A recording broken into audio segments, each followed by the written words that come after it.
పెద్దగా ప్రాధాన్యత లేని మ్యాచ్లు గెలిస్తేనే నాగిని డ్యాన్సులతో రోత పుట్టించే జట్టుగా బంగ్లాదేశ్కు పేరుంది.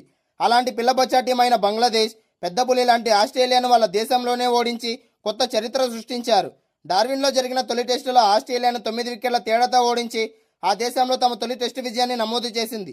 23 ఏళ్ల తర్వాత ఆస్ట్రేలియాలో టెస్టు ఆడిన బంగ్లాదేశ్ మ్యాచ్ ప్రారంభం నుంచి చివరి వరకు ప్రత్యర్థిపై ఆధిపత్యాన్ని ప్రదర్శించింది.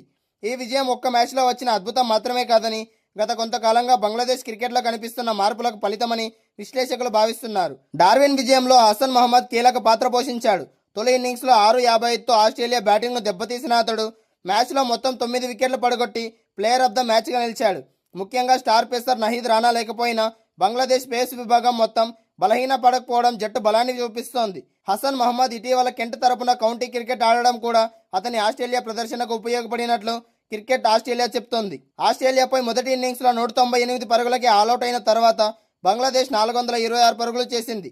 ఇందులో తంజీద్ హాసన్ 101 పరుగులతో ఇన్నింగ్స్ అత్యంత కీలకంగా మారింది. ఆస్ట్రేలియా గడ్డపై టెస్టు సెంచరీ చేసిన తొలి బంగ్లాదేశ్ బ్యాటర్గా అతడు చరిత్ర సృష్టించాడు.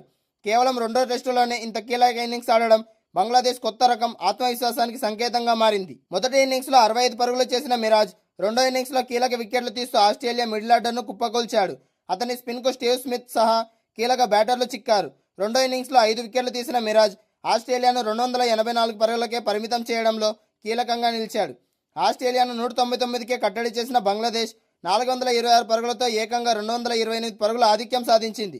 దీంతో ఆస్ట్రేలియాపై మానసిక ఒత్తిడి పెంచింది. రెండో ఇన్నింగ్స్లో కెమెరన్ గ్రీన్ 104 పరుగులతో పోరాడిన మిగతా బ్యాటింగ్ వైఫల్యం చివరకు బంగ్లాదేశ్ ముందు కేవలం 57 పరుగుల లక్ష్యమే నిలిచింది. బంగ్లాదేశ్ కేవలం స్పిన్ పైనే ఆధారపడకుండా పేసర్లు అలాగే స్పిన్నర్లను సమర్థవంతంగా ఎదుర్కొంటూ వికెట్లను కాపాడుకుంటూ భారీ భాగస్వామ్యాలు నిర్మించింది.